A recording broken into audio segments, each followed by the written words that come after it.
Welcome back to another edition of the Coaches Show. To my left is GM and head coach Kevin Guy. How you doing, Brian? To my right, we've got Arizona Rattlers Michael Benson and Chase Dieter. Gentlemen, how you doing? Pretty good. How you doing? That's good. That's good.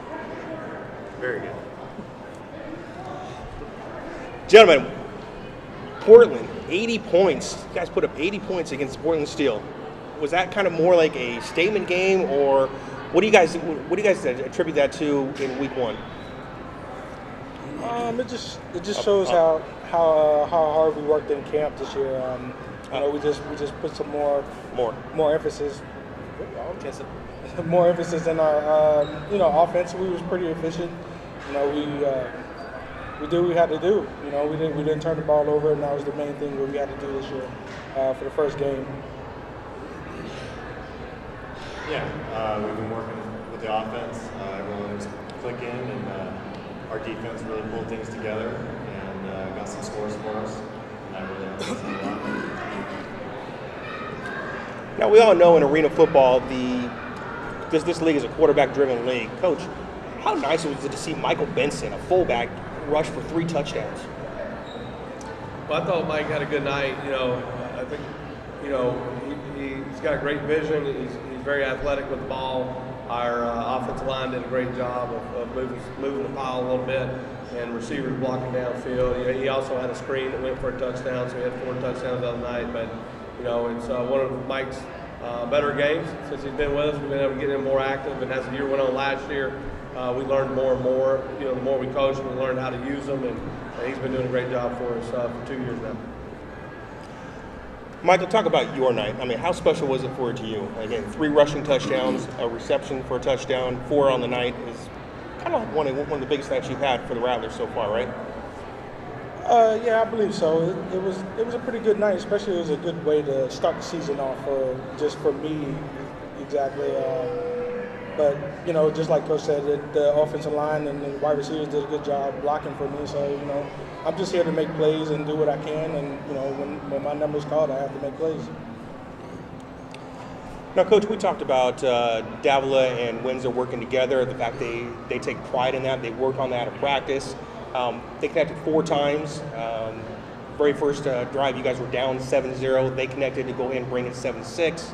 So how nice was it to see them clicking right away and then just clicking right in game 1? Well, they've been playing together for several years now, so they've got really good chemistry. They know each other well. Nick has a good feel for how Rod's going to run his routes. And then, even on my part as a play caller, you kind of get real comfortable. That's what I was saying a few minutes ago about with Mike.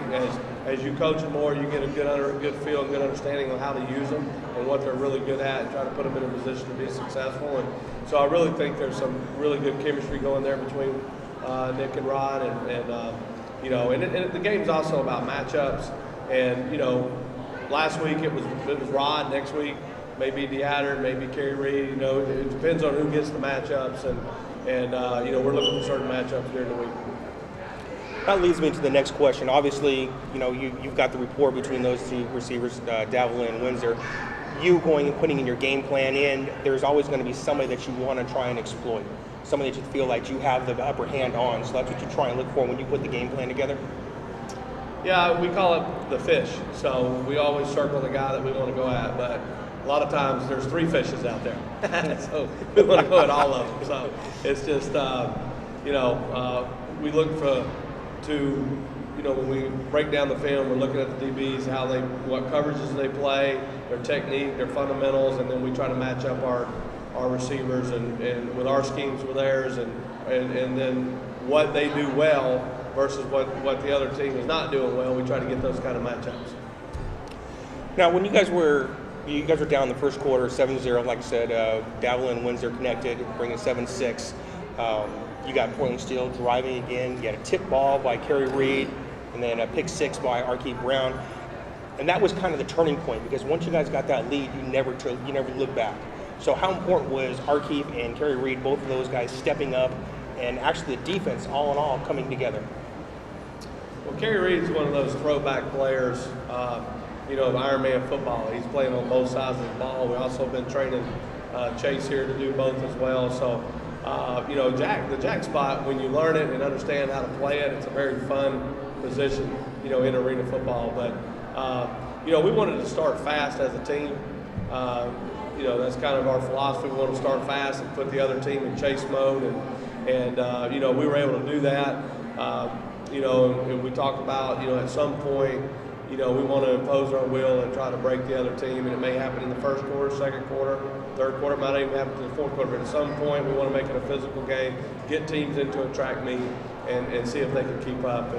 And our guys started fast the other night. And when your defense is really playing well, that it can really, snowball on the other team real quick when you get them into those type of games with the track meet.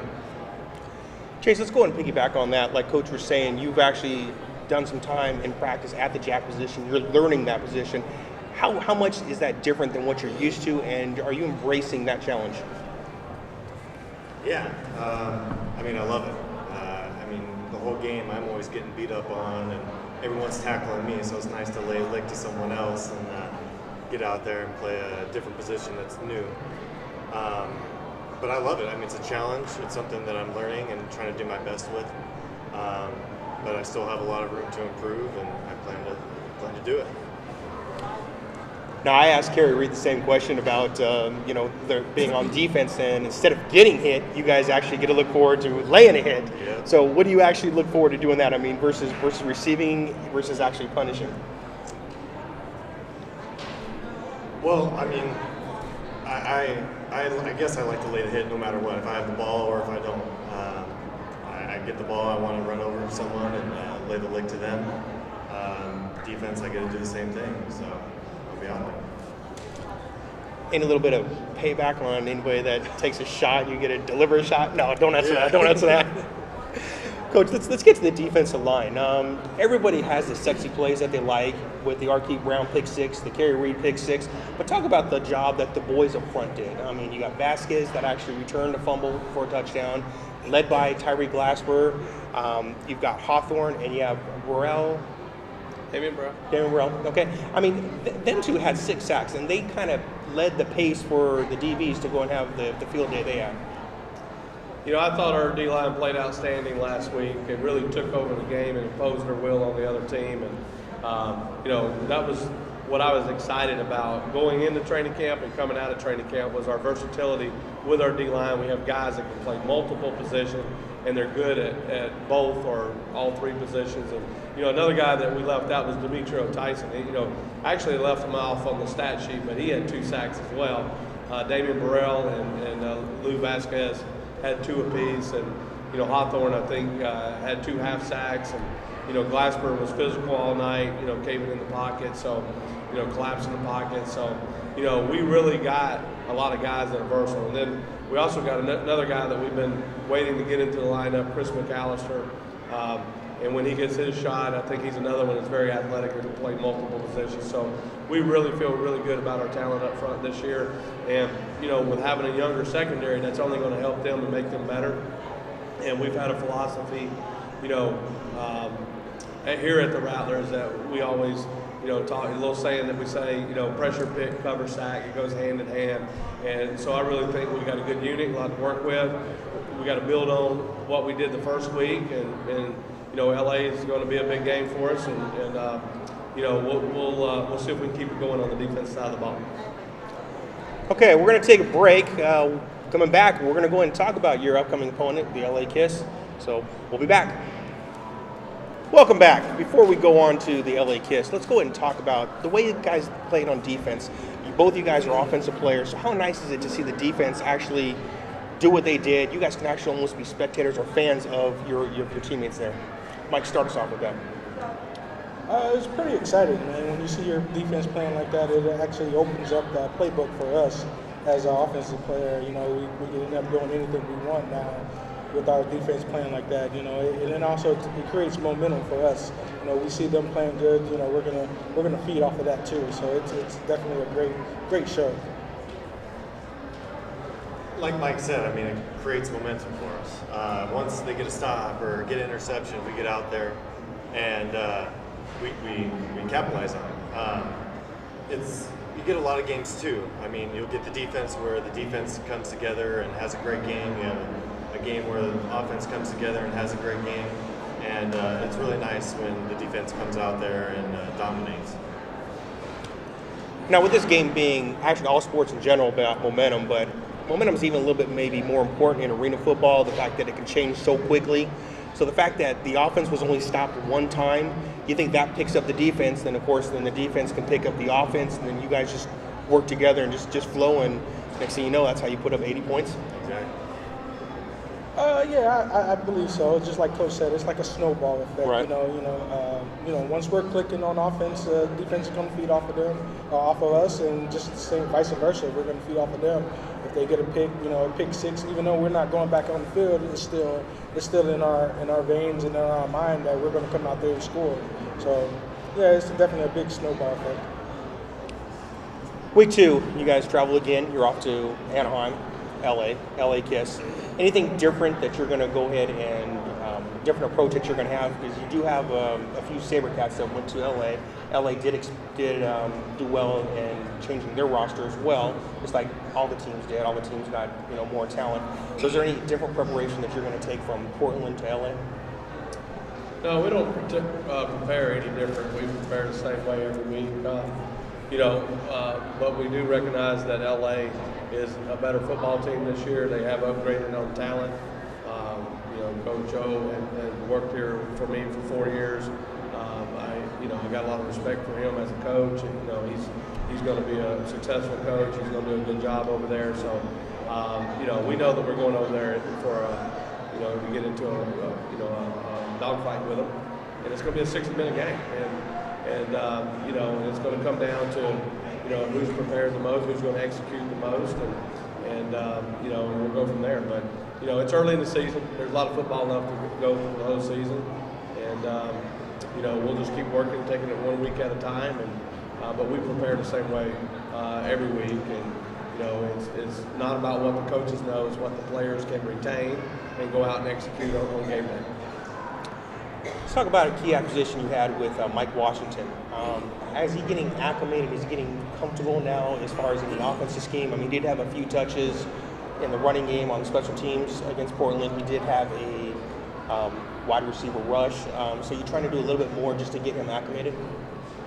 Yeah, he's still getting acclimated. I mean, our offense, we can make it as hard as we want it to and as easy as we want to. Chase was first-year player in the offense last year. He can probably speak to this more. I mean, there's just little nuances that you got to learn about the offense.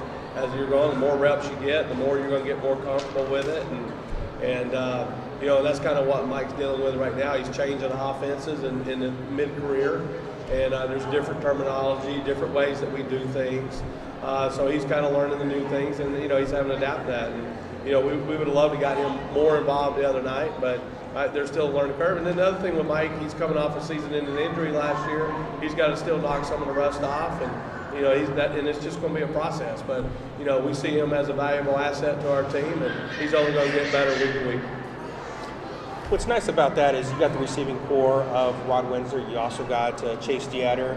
You've got Anthony Amos on board as well. So, I mean, it's not like you're trying to rush Mike Washington into the system right now. He can go ahead and take the time that he needs to rehab, make sure he's good healthy-wise, as well as be able to contribute on the field.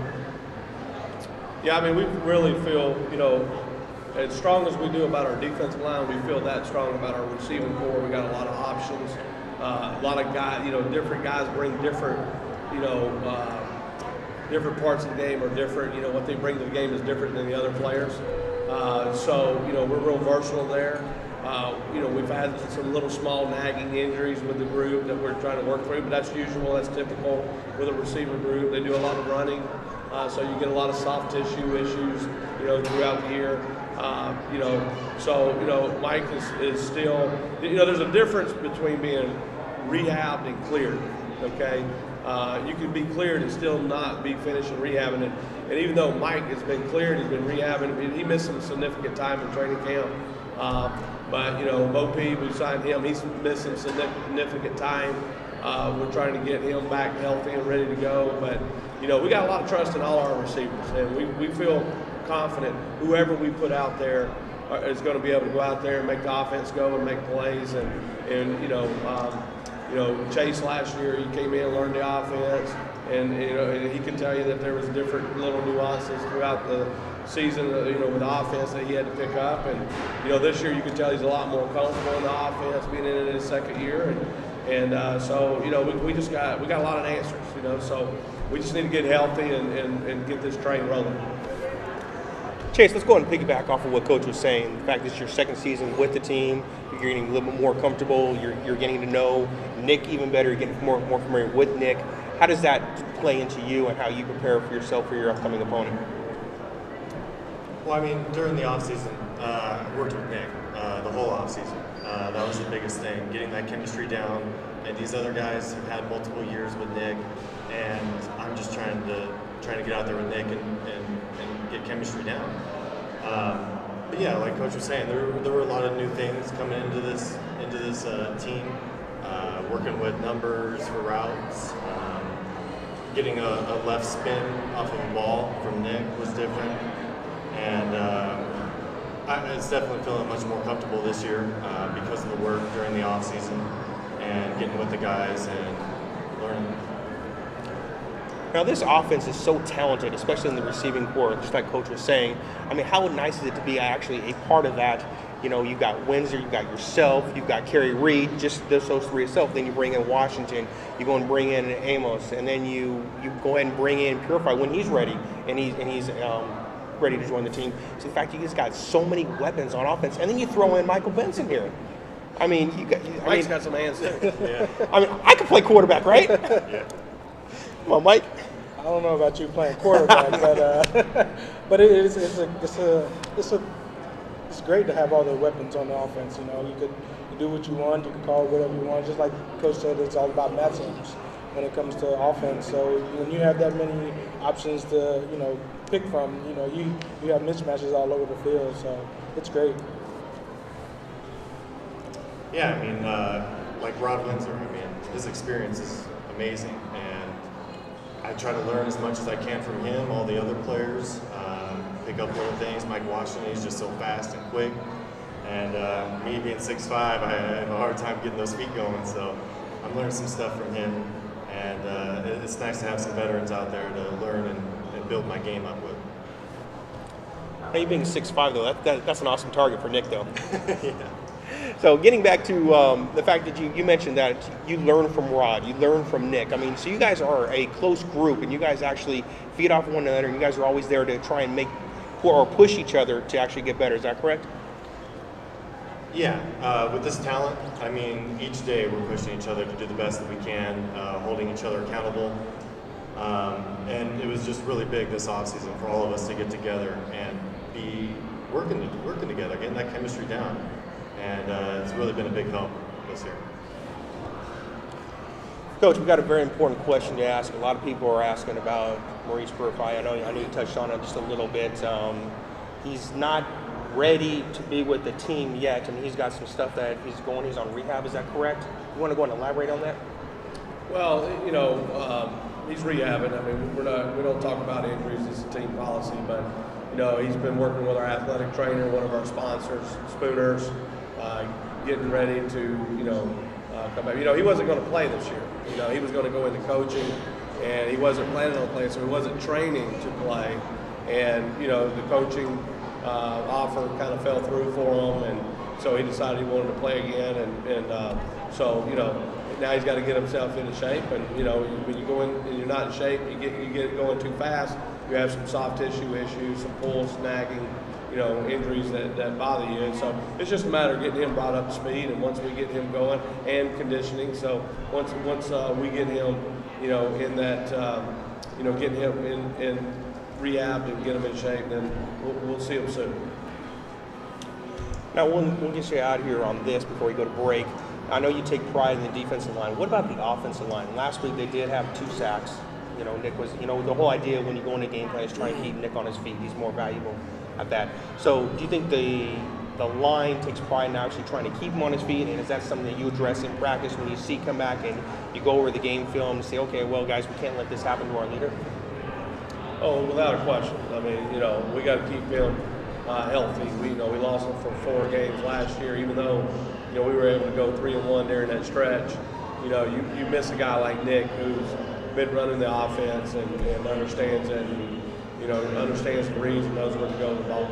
I can't say enough about our offensive line. I was actually very impressed with them last week in the sense that we had a couple of injuries during the game. Some guys left the game. Some guys had to step up. Some guys played through some injuries. Sacks are going to happen, from time to time.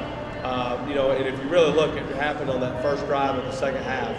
And, we just didn't come out in the second half, ready to go and pick up where we left off in the first half. And then once we got through that series, then we started got back into a groove there and started playing. But our offensive line, I thought, did a very good job. We rebuilt the whole offensive line. When we're talking offensive line, obviously Mike's back from the fullback position, but when you look at our offensive line, there's nobody back from last year, so it's a new group. They're learning to play together as well, and as the season goes on, I'm sure Coach Connie, he'll get those guys going in the right direction, and I thought they had a pretty good night for the first night out. Okay, we got one more break to do. We got to get some sponsors involved and try and get some bills paid, so catch us back here in a few minutes. Thank you. Welcome back to the final segment here on the Coach's Show. Before we get going here, Coach, I think we're going to have a fan ask a question from the audience. You going to be okay with that? Shoot away.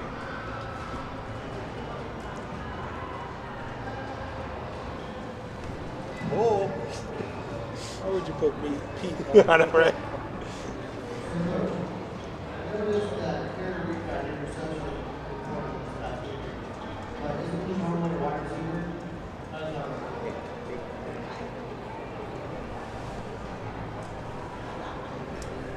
Yeah, Kerry plays receiver for us, but there's a position on defense called the jack linebacker spot, which is, we have a unique rule in arena football that if the jack gets out of the box 2 times, he can no longer play defense for the rest of the game. So what we do is we train a receiver to play that position, and so that way if they do get out of the box and they can't play defense anymore, they just go back to playing offense. So that's one reason why we put it there. Another reason is he's very long. And he's hard to throw around, at the jack linebacker spot. And, last week he was able to get a hands on the ball and run one back for a touchdown. But, that's kind of why we call it the jack. You're a jack of all trades in the box. Well, not just did he get his own reception, he actually tipped the ball to R.Q. Brown as well, so he was involved in both interceptions. Yeah. Well, I don't know if he tipped it. He hit the receiver to knock him off balance, and then it went off the receiver's hands. And then R.Q. was able to get his hands and, pick it and run it back for a touchdown. But, he made a few plays at Jack the other night that, made a difference in the game. So, we didn't really play him at the jack spot last year as much. And this year we wanted to get him back at the jack spot. We've also been training Mr. DeAtter here as a jack as well, and he'll be making his debut here pretty soon as well. So we're excited to see both of them because they both got height, they're long, and they get in the passing lanes of the quarterback. As we touched on earlier, you are going to L.A., Anaheim, the Pond area. You're facing the Kiss. What's nice about that is, I'm sure you remember last year, a lot of Rattler Nation actually made that trip. How nice is it to actually go to an opposing venue and see a lot of Rattler fans in that venue? Well, first of all, Rattler Nation is the best. They do a great job, and to see them travel and see them on the road, that's I know it means a lot to the players when we come out. It's like a home away from home. But if you really look around the league and look at when the Rattlers play on the road, we're probably their best gate all year long. So so we're kind of used to seeing Rattler fans at the opposing arenas, but also I think when you go back and you look at those P&L sheets, you'll see that when the Rattlers come to town, they do a pretty good job selling tickets. Seems like the organization should almost get a cut of that, right? No, don't answer that. or us. Michael, what is it like to you when you go to opposing arena and you see half the arena or more than the arena with Rattler Nation fans? It's big for us. It's just like we're playing at home. We almost turned the away stadium to our stadium. So just to have the fans out there supporting us it's very big for us. And Chase, what about you? Yeah, I mean, it's nice to have a fan base out there cheering for you when you score instead of everyone just being against you. So it's really big for our morale and gets us going, and nice to have those fans and point to them and have the support.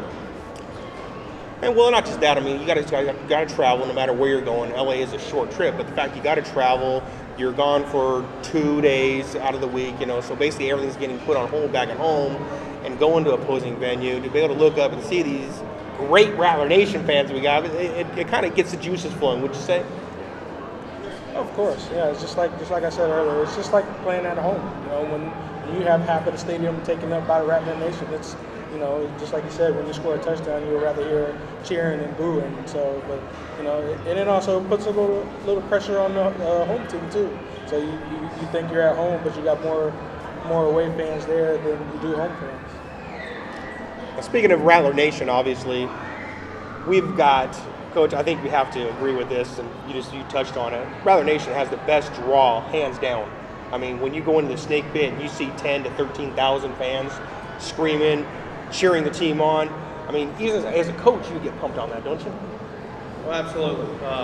If you look at our home record the last 3 or 4 years, I mean, we've only lost like 3-4 games. So, and I contribute that to Rattler Nation, what they bring to the table for us, the noise level while we're playing, the energy that they bring to the building there in the Snake Pit. So we love playing at home, and we're looking forward to our home opener, April 16th, versus Tampa. Rattler Nation has been, outstanding, and we're looking forward to playing at home. Chase, what do you feel when you step into the Snake Pit and you're seeing all the fans? And what's nice about the fans, they come out, like I said, 10 to 13,000, but they're knowledgeable fans. They know the game. Arena football is a different game. It's not like outdoor game. It's a unique, a specialized game. So the fact that they know them and they know your stats, the team stats, so you can actually have an intelligent conversation with them and realize, hey, you know what? They know what they're talking about. Yeah, we've got the best fans in arena, hands down. And it's really cool to go out there during the games, and you got the fans right there on the wall and try to talk to you, and it's really nice to be able to have fans like that. They're hardcore. I mean, I've never been a part of a team where we have this great of fans. All right, Mike, what do you get when you walk in the Snake Pit and seeing all those fans? Just like, again, repeating what we said, they're knowledgeable, they know the game, and, there's a bunch of them. It's nothing like being at home. It's like walking through your front door. It's our home, and it feels like, we're walking there. And I bounced around this league for a couple of years, and I've never been a part of some fans like this. They're everywhere. They take pride in the Rattler Nation, and it feels good to be a part of it. Coach, you've got players, you've got a coaching staff, but you know what? For a successful organization, it has to come beyond you and the players. You've got a great team president in Chris Preston. You've got a great owner in Ron. How nice is it to have them be part of the organization, give you 100% support, and knowing that whatever you do, they're going to help you and be successful. Well, nobody can do it by themselves. We've always said it's we, it's not I, and to me it starts with the ownership. Okay, Ron Schertz, he's the best owner in arena football.